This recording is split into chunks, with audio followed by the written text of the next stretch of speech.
सभी दर्शक श्रोता माउली के चरणों में मेरा कोटि कोटि नमन।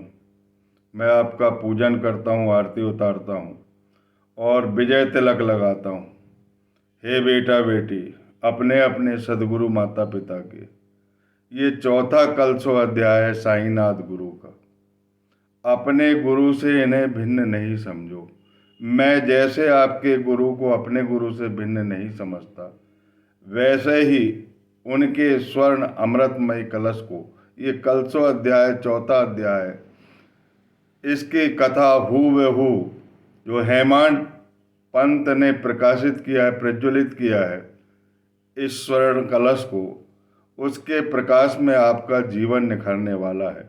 मैं हूबहू पोथी का वाचन कर रहा हूँ और 52 पोथी होने के बाद, 52 कलश प्राप्त करने के बाद अपन उद्यापन करेंगे और इसके बाद इस अध्याय का एक छोटा सा रहस्य मैं मौखिक तौर पर बताऊंगा, जिसे ध्यान पूर्वक सुनेंगे।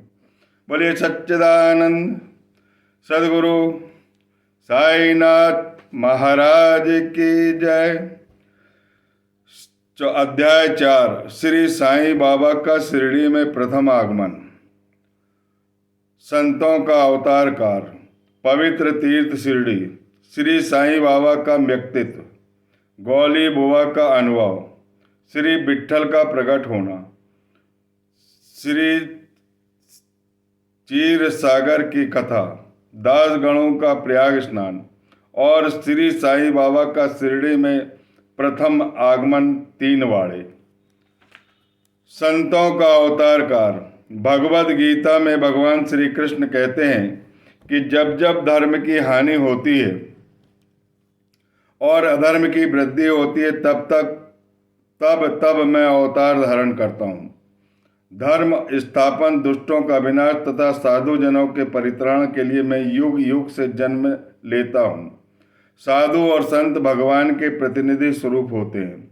वे उपयुक्त समय पर प्रकट होकर अपनी कार्य प्रणाली द्वारा अपना अवतार कार्य पूर्ण करते हैं। अर्थात जब ब्राह्मण, क्षत्रिय और वैश्य अपने कर्तव्यों से विमुख हो जाते हैं, तब शूद्र उच्च जातियों के अधिकार छीनने लगते हैं। जब धर्म के आचार्यों का अनादर तथा निंदा होने लगती है, जब लोग निषिद्ध भोजन पदार्थों और मदिरा आदि का सेवन करने लगते हैं, जब धर्म की आड़ में निंदित कार्य होने लगते हैं, जब भिन्न भिन्न धर्मावलंबी परस्पर लड़ने लगते हैं, जब ब्राह्मण संध्या आदि कर्म छोड़ देते हैं और कर्मठ पुरुषों को धार्मिक कृत्यों से अरुचि उत्पन्न हो जाती है, जब योगी ध्यान आदि कर्म करना छोड़ देते हैं और जन साधारण की ऐसी धारणा हो जाती कि केवल धन, संतान और स्त्री ही सर्वस्व है, तथा इस प्रकार जब लोग सत्य मार्ग से विचलित होकर अधः पतन की ओर अग्रसर होने लगते हैं, तब संत प्रकट होकर अपने उपदेशों एवं आचरण के द्वारा धर्म की संस्थापना करते हैं। वे समुद्र के ज्योति स्तंभ की तरह उचित मार्गदर्शन करते और तथा सत्य पथ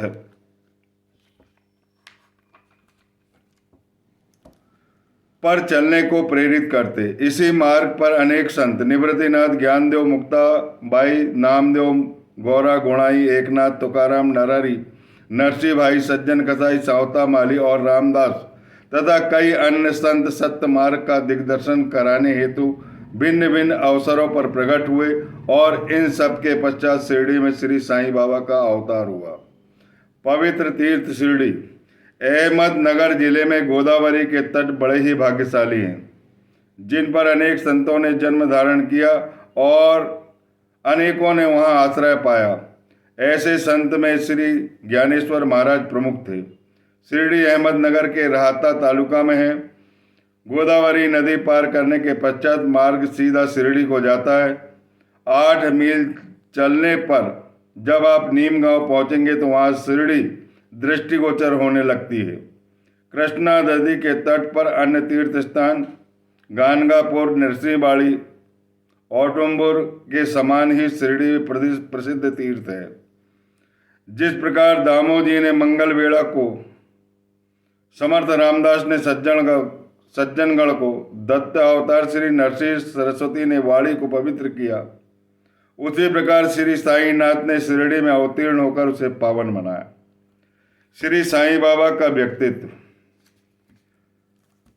श्री साईं बाबा के सानिध्य से शिरडी का विशेष महत्व बढ़ गया। अब हम उनके चरित्र का अवलोकन करेंगे। उन्होंने इस भावसागर पर विजय प्राप्त कर ली थी जिसे पार करना महान दुष्कर तथा कठिन है। शांति उनका आभूषण था तथा वे ज्ञान की साक्षात प्रतिमा थे। वैष्णव भक्त सदैव वहां आश्रय पाते थे। दान वीरों में वे राजा कर्ण के समान दानी थे। वे समस्त सारों के सार स्वरूप थे। ऐहिक पदार्थों से उन्हें अरुचि थी। सदा आत्मस्वरूप में निमग्न रहना ही उनके जीवन का प्रमुख लक्ष्य था। अनित्य वस्तुओं का आकर्षण उन्हें छू भी नहीं सकता था। उनका हृदय शीशे के सदृश उज्ज्वल था। उनके श्रीमुख से सदैव अमृत की वर्षा होती थी। अमीर और गरीब उनके लिए दोनों ही एक समान थे। मान अपमान की उन्हें किंचित मात्र भी चिंता न थी। वे निर्भय होकर संभाषण करते, भांति भांति के लोगों से मिलजुल कर रहते, नर्तकियों का अभिनय तथा नृत्य देखने और गजल कव्वालियों भी सुनते थे। इतना सब करते हुए भी उनकी समाधि किंचित मात्र भी भंग न होती थी। अल्लाह का नाम सदा उनके होठों पर था। जब दुनिया जागती थी तो वे सोते थे और जब सोती थी दुनिया तब वे जागते थे। उनका अंतःकरण प्रशांत महासागर की तरह शांत था। उनके आश्रम का कोई निश्चय कर सकता था और न कार्य प्रणाली का अंत पा सकता था। कहने के लिए वे एक ही स्थान पर निवास करते थे, परंतु विश्व के समस्त व्यवहारों एवं व्यापारों का उन्हें भलीभांति ज्ञान था। उनके दरबार का रंग ही निराला था। वे प्रतिदिन अनेक किंवदंतियां कहते थे, परंतु उनकी अखंड शांति किंचित मात्र भी विचलित न होती थी। वे सदा मस्जिद की दीवार के सहारे बैठते तथा प्रातः, मध्याह्न और सायंकाल लेडी और चावड़ी की ओर वायु सेवन करने जाते। सदा आत्मस्थित रहते थे। स्वतः सिद्ध होकर भी वे साधकों के समान आचरण करते थे। वे विनम्र, दयालु और अभिमान रहित थे। उन्होंने सबको सदा सुख पहुंचाया। ऐसे थे श्री साईं बाबा, जिनके चरणों का स्पर्श कर शिरडी पावन स्थल बन गई। उसका महत्व असाधारण हो गया। जिस प्रकार ज्ञानेश्वर ने आनंदी और एकनाथ ने पैठाण का उद्धार किया, वही गति श्री साईं बाबा द्वारा शिरडी को प्राप्त हुई। शिरडी के फूल, पत्ते, कंकड़ और पत्थर भी धन्य हैं, जिन्हें श्री साईं नाथ के चरणाम्बुजों का चुम्बन तथा उनकी चरण रज मस्तक पर धारण करने का सौभाग्य प्राप्त हुआ। भक्तगण को शिरडी एक दूसरा पंढरपुर, जगन्नाथपुरी, द्वारका, बनारस, महाकालेश्वर तथा गोकर्णेश्वर, महाबलेश्वर बन गई है। श्री साईं का दर्शन करना ही भक्तों के लिए वेद मंत्र था, जिनके परिणाम स्वरूप आसक्ति घटती थी और आत्मदर्शन का पथ सुगम होता था। उनका श्री दर्शन ही योग साधन था और उनसे वार्तालाप करने में समस्त पाप नष्ट हो जाते। उनका पाद सेवन ही त्रिवेणी के स्नान के समान था तथा चरणामृत पान करने से ही समस्त इच्छाओं की तृप्ति होती थी। उनकी आज्ञा हमारे लिए वेद सदृश प्रसाद और उदी ग्रहण करने से चित्त को शांति प्राप्त होती थी, चित्त की शुद्धि होती थी। वे ही हमारे रामकृष्ण थे, जिन्होंने हमें मुक्ति प्रदान की। वे सदा आत्मस्थित, चैतन्य घन तथा आनंद की मंगल मूर्ति थे। कहने को तो शिरडी उनका मुख्य केंद्र था, परंतु उनका कार्यक्षेत्र पंजाब, कलकत्ता, उत्तरी भारत, गुजरात, ढाका और कोंकण में विस्तृत था। श्री साईं बाबा की कीर्ति दिन प्रतिदिन चहुं ओर फैलने लगी और जगह जगह से दर्शनार्थ आकर उनके भक्त लाभ उठाने लगे। केवल दर्शन से ही मनुष्य, चाहे वे शुद्ध अथवा अशुद्ध हृदय के हो, के चित्त में परम शांति मिल जाती थी। उन्हें उसी प्रकार के आनंद का अनुभव होता था जैसा कि पंढरपुर में विट्ठल के दर्शन से होता है। यह कोई अतिशयोक्ति नहीं है। देखिए, एक भक्त ने यह अनुभव पाया। गौली बुआ लगभग 95 वर्ष के वयोवृद्ध भक्त, जिनका नाम गौली बुआ था, पंडरी के एक वारकरी थे। वे 8 मास पंढरपुर तथा 4 मास गंगा तट पर निवास करते थे। सामान ढोने के लिए वे एक गधे को अपने साथ रखते थे और एक शिष्य भी सदैव उनके साथ रहता था। वे प्रतिवर्ष बारी लेकर पंढरपुर जाते और लौटते समय श्री साईं बाबा के दर्शन शिरडी आते थे। बाबा पर उनका अगाध प्रेम था।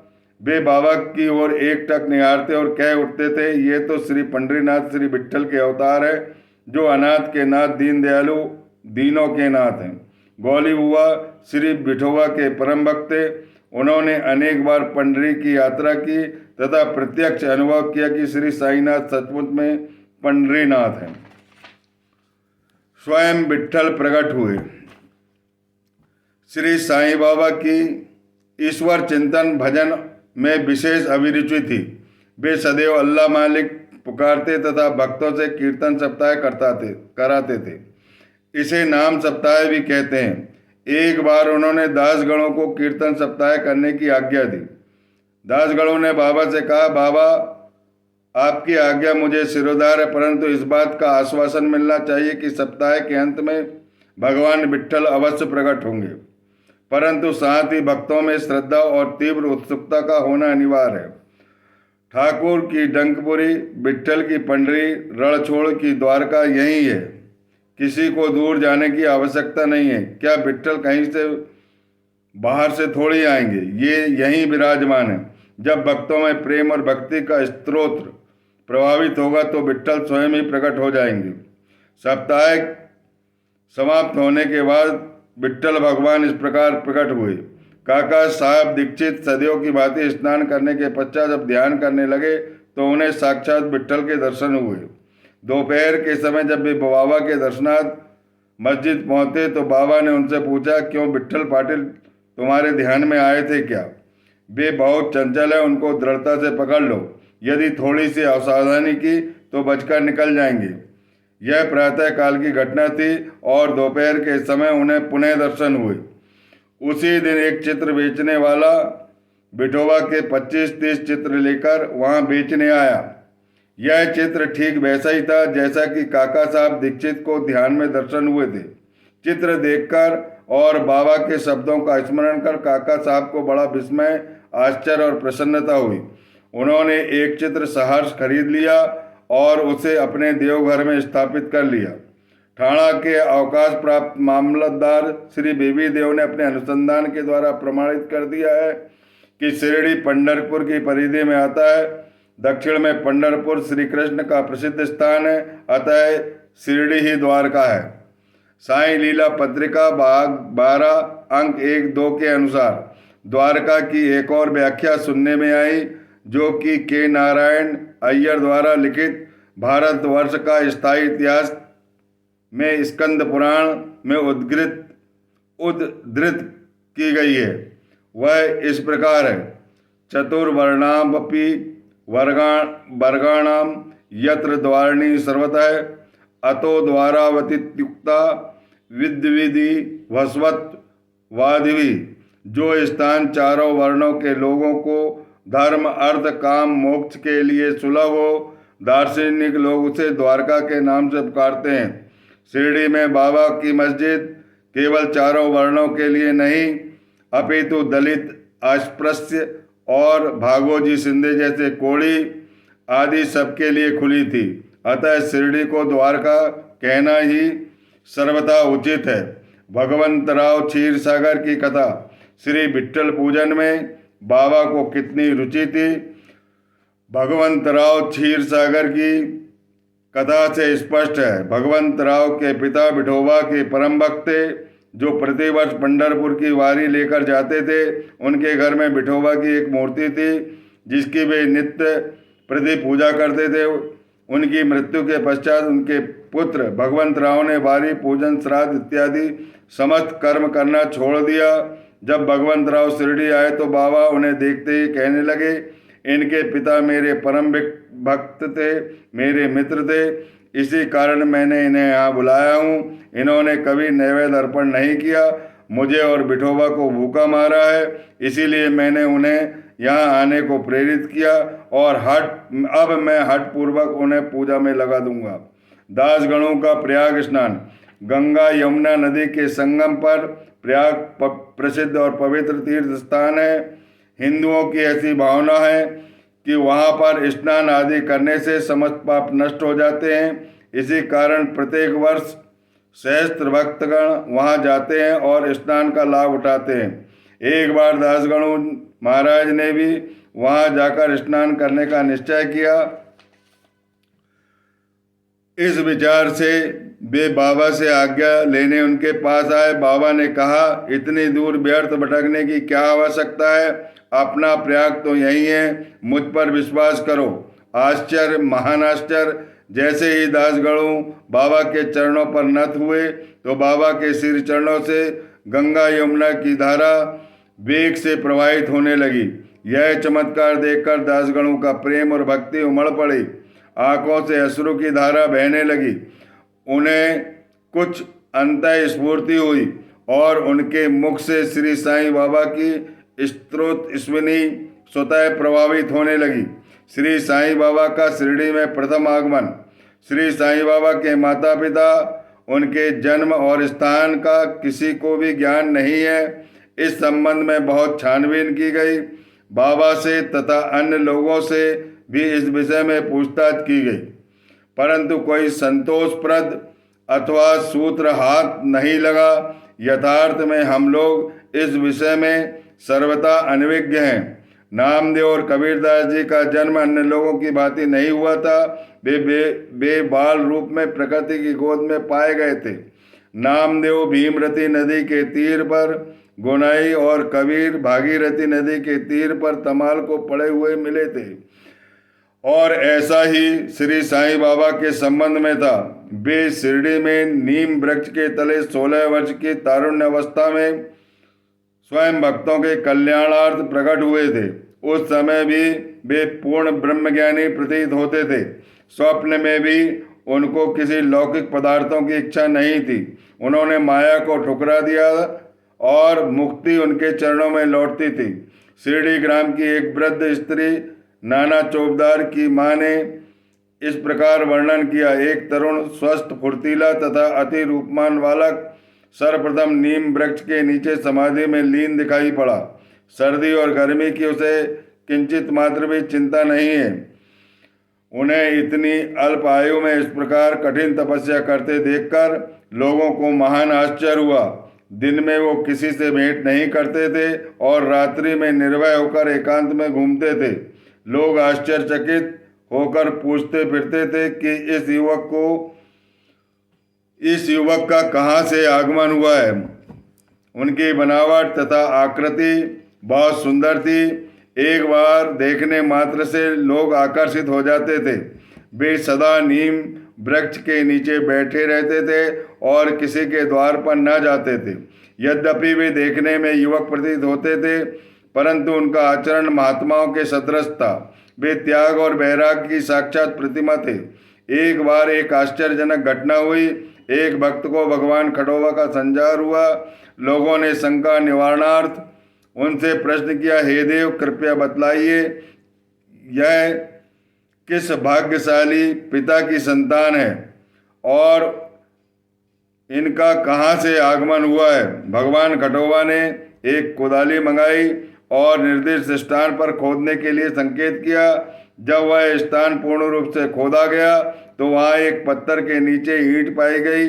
पत्थर को हटाते ही एक द्वार दिखा जहाँ पर 4 दीप जल रहे थे।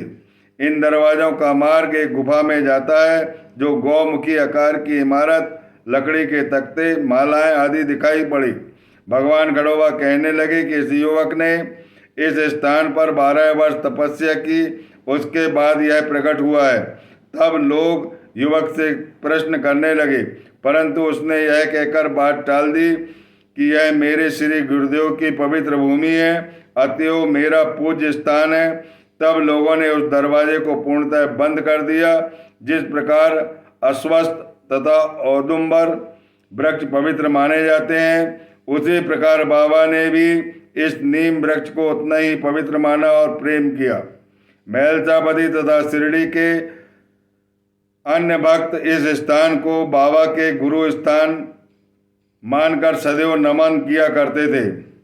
3 वाड़े नीम वृक्ष के आसपास की भूमि श्री हरिविनायक साठे ने मोल ले ली और उस स्थान पर एक विशाल भवन का निर्माण किया जिसका नाम साठेवाड़ा रखा गया। बाहर से आने जाने वाले यात्रियों के लिए यह बाड़ा एक विश्राम स्थान था जहां सदैव भीड़ लगी रहती थी। नीम वृक्ष के नीचे चारों ओर चबूतरा बांधा गया। सीढ़ियों के नीचे दक्षिण की ओर एक छोटा सा मंदिर है जहां भक्त लोग चबूतरे के ऊपर उत्तराभिमुख बैठते हैं। ऐसा विश्वास किया जाता है कि जो भक्त गुरुवार तथा शुक्रवार की संध्या को वहां धूप अगरबत्ती आदि सुगंधित पदार्थ जलाते हैं वे इस कृपा से सदैव सुखी होंगे। यह बाड़ा बहुत पुराना था तथा जीर्ण शीर्ण स्थिति में था तथा इसके बाद जीर्णोद्धार की नितांत आवश्यकता थी जो संस्थान द्वारा पूर्ण कर लिया गया। कुछ समय पश्चात एक दूसरे बाड़े का निर्माण हुआ जिसका नाम दीक्षित वाड़ा रखा गया। काका साहब दीक्षित कानूनी सलाहकार जब इंग्लैंड में थे तब वहां उन्हें किसी दुर्घटना से पैर में चोट आ गई। उन्होंने अनेक उपचार किए परंतु पैर अच्छा नहीं हो सका। नाना साहब चांदोरकर ने उन्हें बाबा की कृपा प्राप्त करने का परामर्श दिया। इसीलिए उन्होंने सन 1909 में बाबा के दर्शन किए। उन्होंने बाबा से पैर के बदले अपने मन की पंगुता दूर करने की प्रार्थना की। बाबा के दर्शन से उन्हें इतना सुख प्राप्त हुआ कि उन्होंने स्थायी रूप से शिरडी में रहना स्वीकार कर लिया। इसी कारण उन्होंने अपने भक्तों के हेतु एक बाड़े का निर्माण किया। इस भवन का शिलान्यास दिनांक 9/12/1910 को किया गया। उसी दिन अन्य दो विशेष घटनाएं हुई। एक, पहला, श्री दादा खापर्डे को घर वापस लौटने की अनुमति प्राप्त हो गई। दूसरा, चावड़ी में रात्रि को आरती आरंभ हो गई। कुछ समय में बाड़ा संपूर्ण रूप से बन गया। रामनवमी के शुभ अवसर पर उसका यथाविधि उद्घाटन कर दिया गया।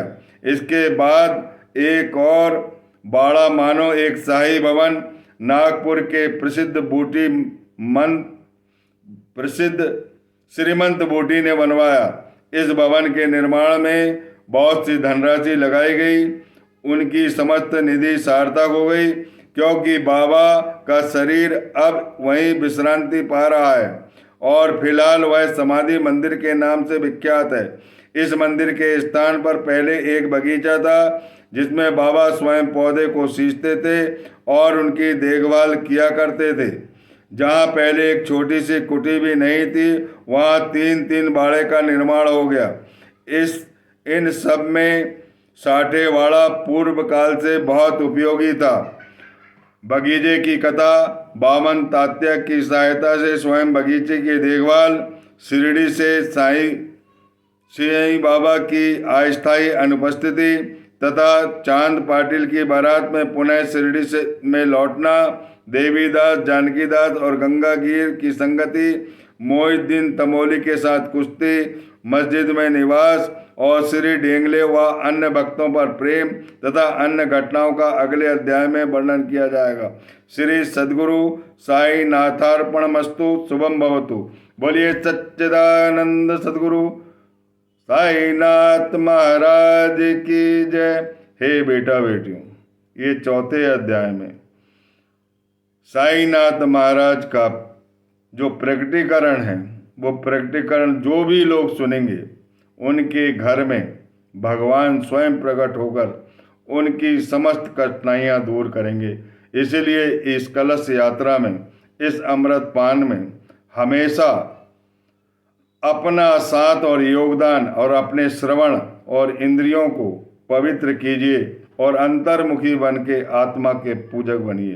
बोलिए सच्चिदानंद सद्गुरु साईनाथ महाराज की जय।